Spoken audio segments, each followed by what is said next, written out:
Hello, faithful, and welcome to the 49ers Plus podcast. I'm Al Moriello, and this is your source for the most objective 49ers discussion.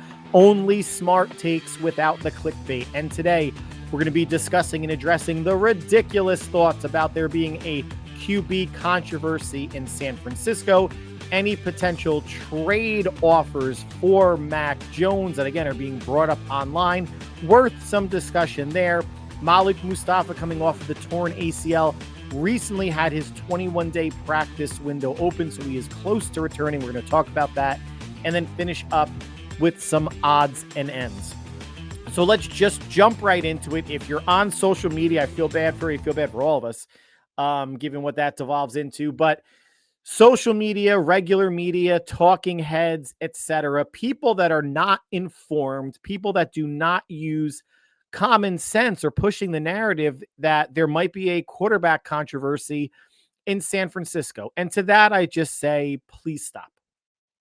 Yes, it may garner clicks or views or likes on whatever your ridiculous non-tent is on different social media channels, but there is no controversy. I think Mac Jones knows that he's played well. He's battled through the PCL sprain, and I'm sure, cramping and other ailments. The guy's taken a beating in his 3 starts, which have been 3 wins, but he knows he's been brought there to be the backup. And it's not a matter after the Ram game of him saying the right thing when he was asked by somebody, does he think he should be starting? Or I don't know, it was right after the game or the press conference after. He knows what his role is on the team, right? Something would need to happen to Brock health-wise. The turf toe going south or some other ailment that puts him on IR for the whole year for Mac to be the starter. That's the only path, right? And regardless if you're out there saying, well, Mac's a better quarterback right now than Brock Purdy, and he's 3-0 and Brock's 1-1, and look at their touchdowns and interceptions. You can play that game all you want and pick out anything that you want to fuel your argument and your narrative. But the narrative ends with Brock Purdy being the franchise quarterback for San Francisco and the starter, and Mac Jones being a starting level quarterback in this league who happens to be the backup for San Francisco and to Purdy right now. And he's playing like a starting quarterback. And yes, I know misery mongers out there are pushing the narrative of, well, Mac's done more than with less than Brock Purdy ever had. Yeah, last year he was missing players at the Rams, but they couldn't win that game, and Mac was able to win that game. Morons. Not you, the listener, because I know I have a very well-informed fan base, but the moron content, non-tent creators that are trying to push false or ridiculous narratives. Maybe Robert Saleh has a little something to do with that. Maybe the different players and the different scheme on defense has a little bit something to do with that, right? Yes, the Niners are missing a whole bunch of weapons. And I don't know if I said it last podcast, but I said it to somebody via text, a buddy, after the Ram game. Do we think the Rams would have been that close or competitive if they were missing Stafford, Puka, Devontae Adams, Tutu Atwell, their top 3 receivers, and Jared Verse at defensive end? And it was Jimmy and all those backups for those 4 positions? I don't think so. So there's a testament to coaching there, right? What Saleh was able to do, especially in the first quarter and the first half, really hold the Rams down. And then once McVay and Stafford realized, well, why bother running the ball? Let's just throw it. Stafford ends up for almost 400 yards and 3 touchdowns. Not every team can withstand these injuries. The 49ers couldn't last year, right? Went off the rails. Then again, it goes to show how much a quarterback, starter or backup, can mask the deficiencies that are happening at other, parts of the roster and the coaching staff with Nick Sorensen and bad special teams, etc. If Mac Jones was the backup last year, they would have gotten routed in Green Bay. Maybe they win the last game of the season in Arizona. So he would be good for one more win. But again, the injuries so bad, and McCaffrey going out and only playing a handful of games. And it's just a shame that he's so integral part of the offense that when he's not there, nobody can replicate what he does. He's a special player, don't get me wrong. But no player there should be that much drop off. Now with San Francisco, you have comparable quarterbacks in Mac Jones and Brock Purdy, right? In terms of their skill sets, they're both accurate. They can both process quickly. And Kyle wants an extension of Kyle in the huddle and playing quarterback, wants the ball to go where he drew it up. Not a big fan of off-schedule plays, but Brock does that better than Mac does. More mobility. Mac has the stronger arm. They're both banged up. I don't want to say injury prone. And we're not going to go into the Mac's tougher than Brock because he's gutting out the PCL sprain versus turf toe. Totally different injuries, right? Turf toe, much more severe and limiting than a knee sprain of the severity that Mac Jones has. And I'm sure he's going to start the Tampa Bay game, Mac Jones, and his knee's going to be fine early on. And sometime in the second quarter, he's going to start limping. Because for his knee to fully heal, just like for Brock's turf toe to fully heal or get close enough that re-injuring is less of a possibility, they need rest. Mac's not getting, there's no bye week coming up. They had this mini bye, but that mini bye on the back end, whereas Mac had, more stress on the knee on the front end.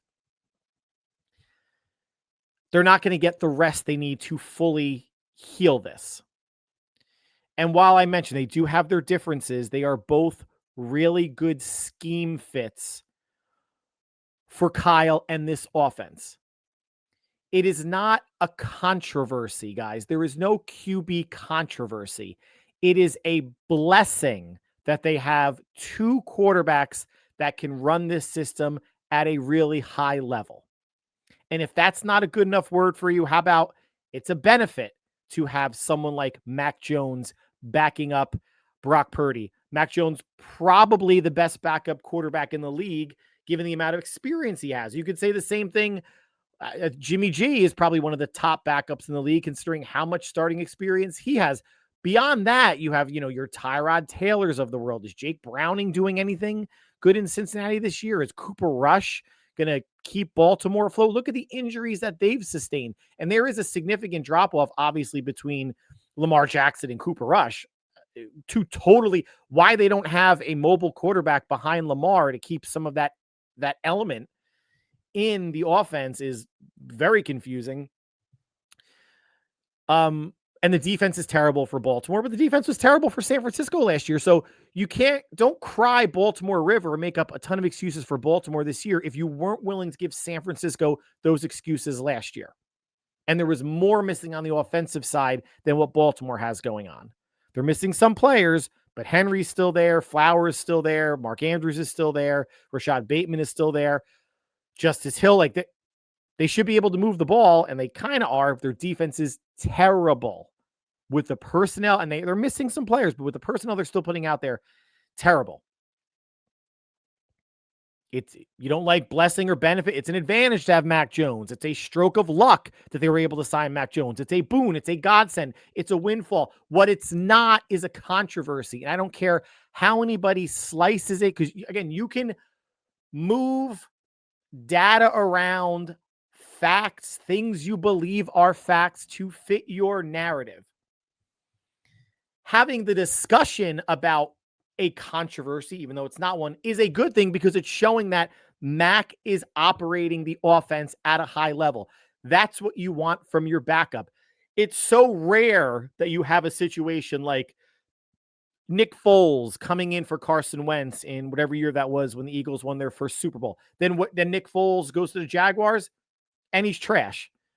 Mac Jones went from the Patriots to the Jaguars last year and was 8 touchdowns, 8 interceptions. So obviously the situation matters. Let's not say that Josh Allen would be Josh Allen if he wasn't in Buffalo.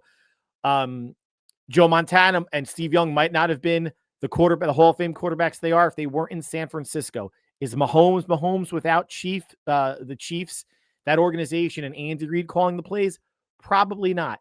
Situation matters for a lot of quarterbacks. A lot of QBs that have flopped have gone to bad situations and have gotten better in better situations. But the blessing, the benefit, the boon, the godsend, the windfall of having a starting teams need to reevaluate moving forward who they are signing as a backup quarterback. Because once your QB goes down, the Ravens are not going to be able to withstand anything because everything is so bad. And Cooper Rush is not the right fit there. Mac Jones is QB2. Brock is QB1.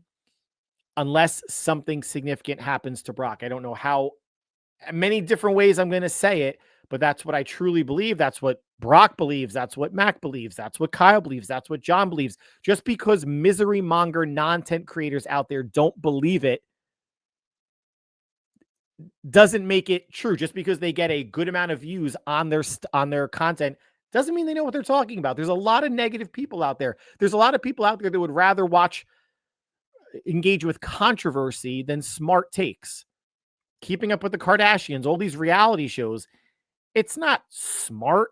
It's a shit show. It's a dumpster fire. That's why you watch these things. And that's why people watch a lot of these other content creators or podcasters. You have the David Lombardis of the world, and I respect his content most of the time, but he's a glazer. It's hard for him to say anything negative about the 49ers. And then you have other people, the Grant Cohns of the world, that are just misery mongers that feed off of the negativity, the negative side of the fan in fanatics, and want to cash in on that.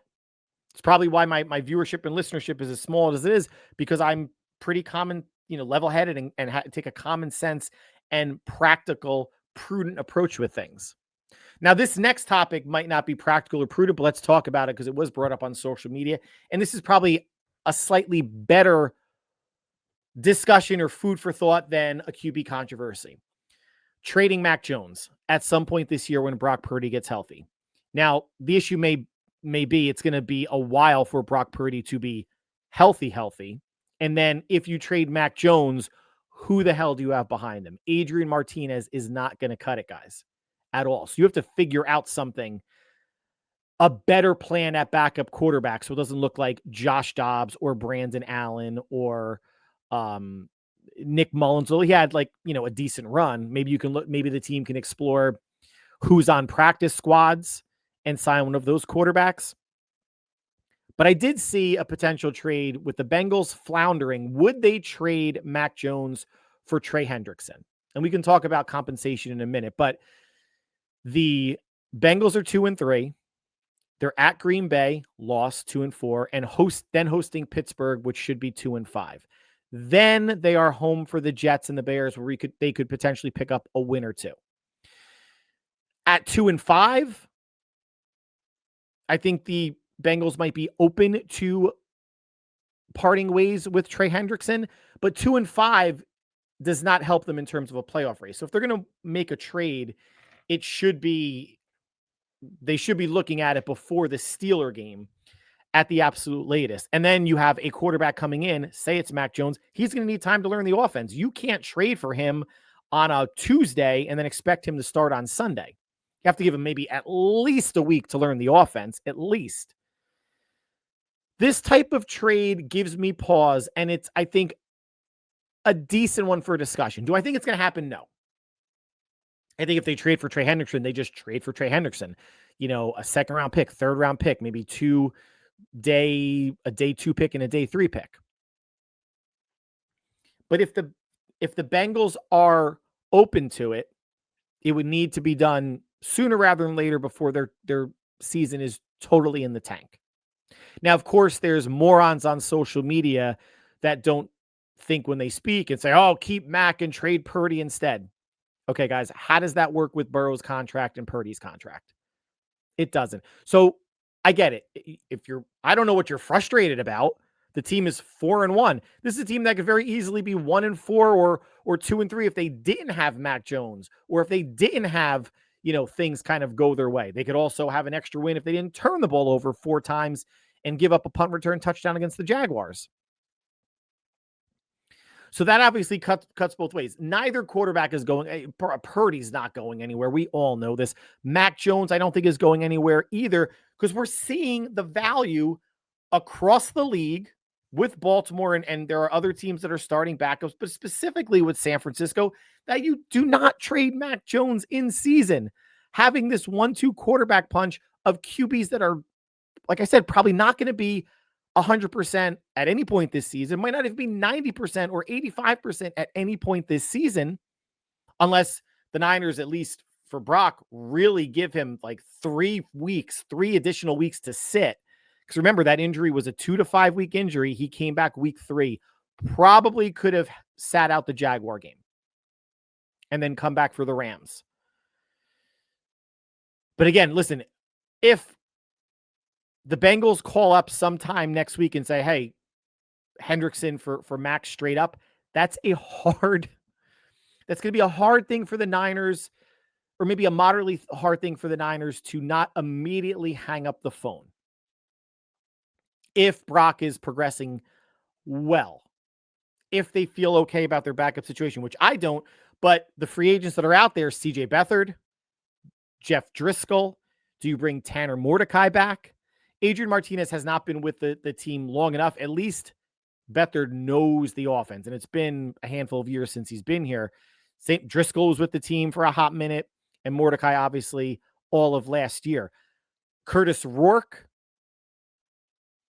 Shanahan said back in August that maybe week 6, around the same time as Mustapha, that they could open his window. Okay, now you have a rookie who really didn't do anything in training camp, hasn't really been practicing. How helpful is he going to be? But he's an option. Ultimately, though, no, Mac Jones is not going anywhere. Brock Purdy is certainly not going anywhere.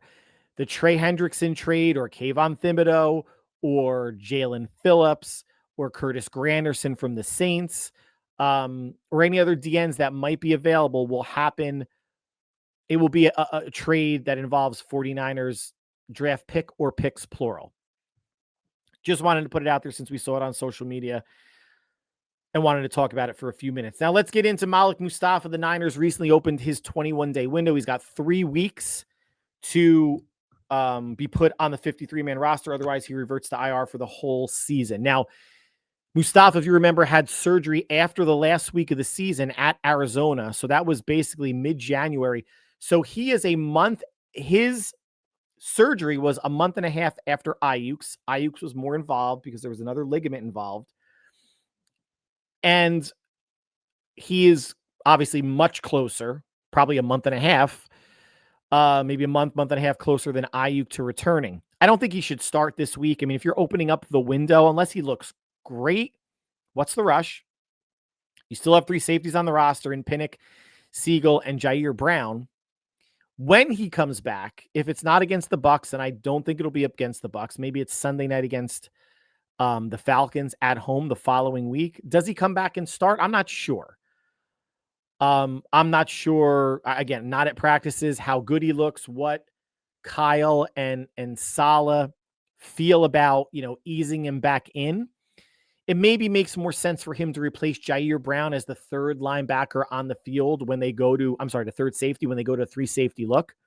That third safety does split time between coverage and someone being down in the box, but is that a way to reacclimate him to the defense? Obviously, he's practicing as well. But when he comes back, whether he's eased, when he's done being eased in, if he is eased in at all, who does he replace? Now, Marquise Siegel, guys, if we've all been watching the games, he's been picked on in coverage. He's been playing a good amount of man, certainly when the Niners blitz, which is not all that much. But if there's a tight end or someone in the slot opposite the side that Upton Stout's on, he's usually drawing that responsibility. And you've seen him, give up touchdowns to Juwan Johnson, tight end of the Saints. Big mismatch. Gave up some catches against the Jaguars last week against the Rams. He's a rookie. He's learning, and feeling it out.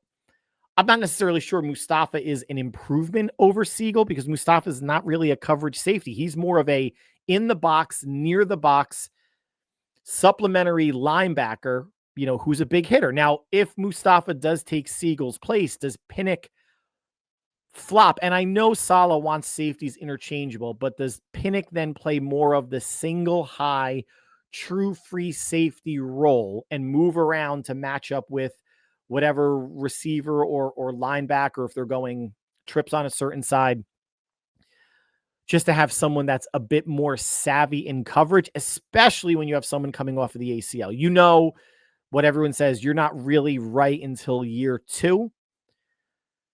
So to expect that out of Mustapha this early in the recovery and getting reacclimated to the defense, I think might be a bit much. So curious to see what happens when that happens. And on top of that, who are the Niners going to release? They need to release somebody. Now they have 7 wide receivers. Whenever Mustapha plays, and it might not be this week, it looks like, right, I'm not sure if Jennings is going to be back. Pearsall, if he's going to be back. Jordan Watkins is still dealing with the ankle sprain. I'll be conservative. I think that the week off will help Jennings maybe more so than Pearsall with that. If it is a PCL issue, I can maybe see another week or 2 maybe being needed, but San Francisco's not talking about the severity of either one of those receiver injuries. So we're not sure. So in terms of cut candidates, when Mustapha gets activated, they're not going to cut Jair Brown. I highly doubt they're going to keep 4 safeties. I think Curtis Robinson at linebacker, since he was one of the last players elevated, that could make sense to cut and bring him back to the practice squad if he doesn't get claimed. That means Nick Martin, rookie linebacker who has not been active at all this season, the first 5 weeks, would need to be activated. Adrian Martinez. Now, if Mustapha's brought back in 2 weeks or even the 3rd week, maybe you release Adrian Martinez. And, with the hopes that Brock is better or much better and Mac Jones doesn't hit any sort of setback in terms of his knee, and you can go with 2 quarterbacks on the active roster and elevate Martinez again. And again, I don't know about that rule. He was elevated a couple times. Standard elevation, then he was promoted to the active roster. If he gets cut and put back on the practice squad, does that reset, so to speak, the number of elevations, his 3 potential elevations? IR candidates, Kalia Davis has a broken hand.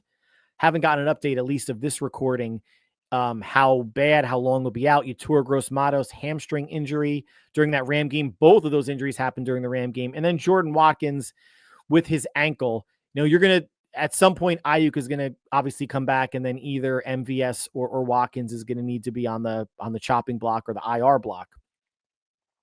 And when Kittle returns, hopefully against the Falcons 2 Sundays from now, that means Braden Willis at tight ends will be released and put back on the practice squad. So those are a little bit, at least the Kittle one is more clear cut.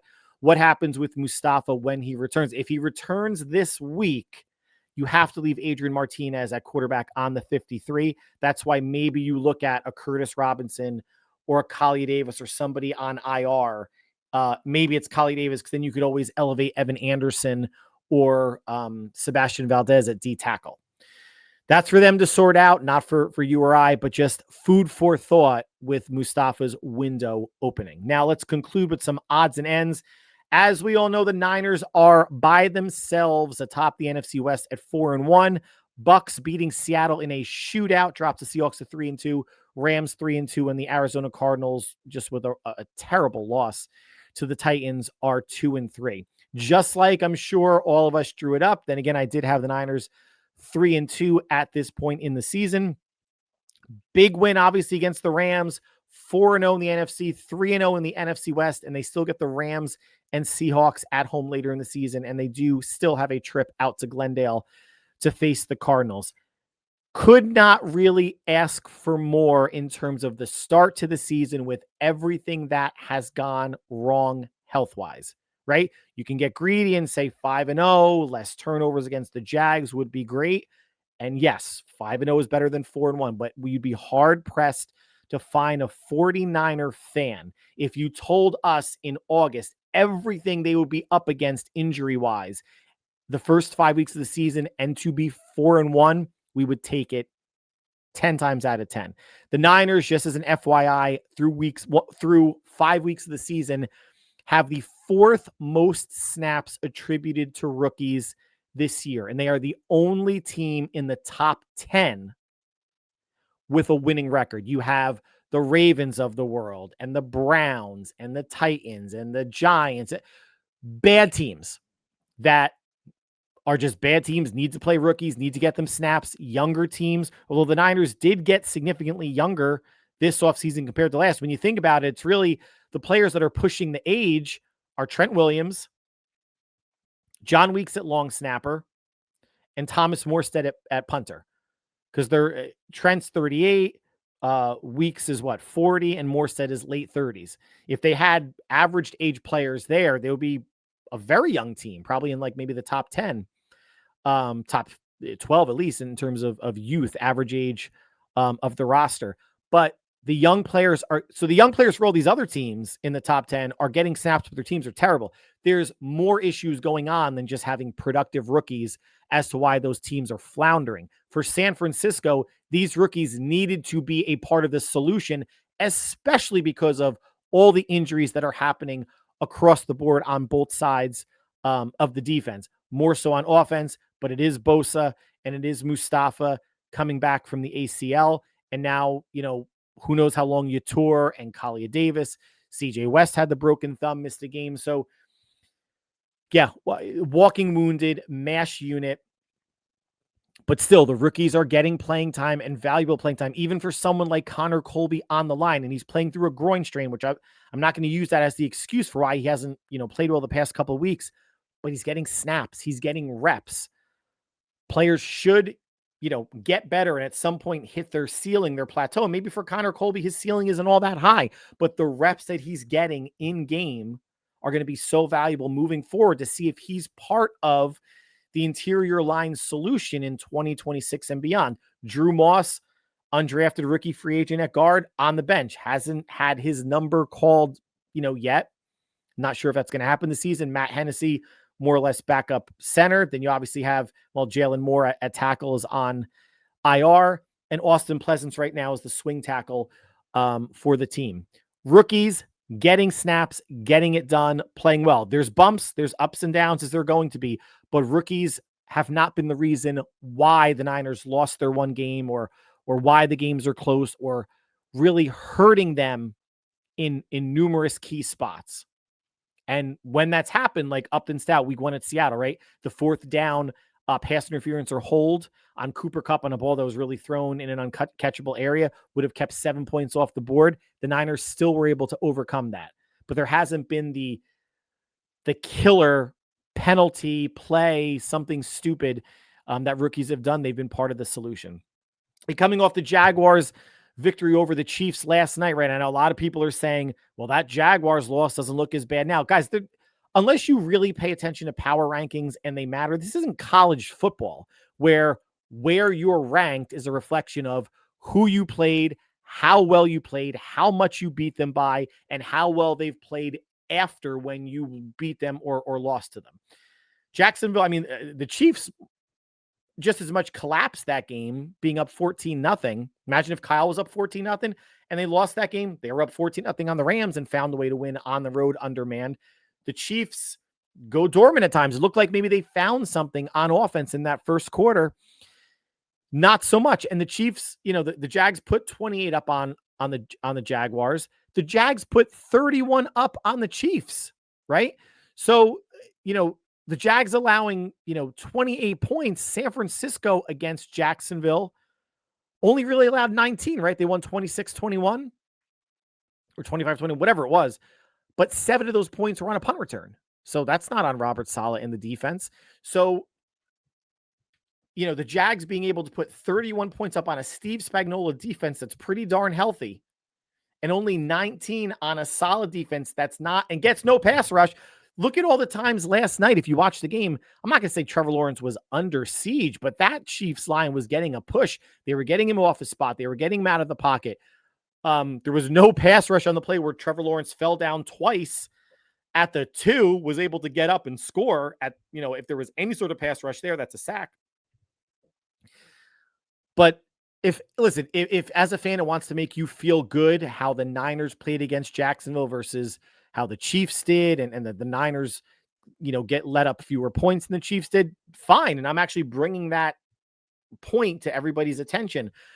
Even with the lack of pass rush, Saleh and the players, now they let up a bunch of points against the Rams.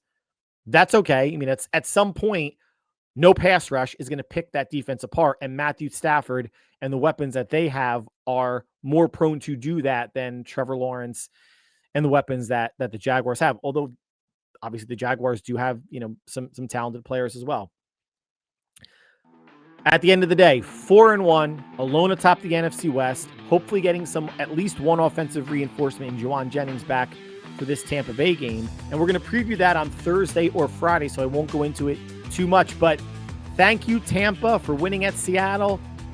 Now I hope the Niners kick your ass on Sunday. But we will get into that later in the week. That concludes the podcast for today. Like always, I want to thank you for taking time out of your busy schedule to make us part of your listening or viewing routine. Whatever you guys are doing between now and when we speak again, stay happy, healthy, and safe. We will talk soon. Take care, guys.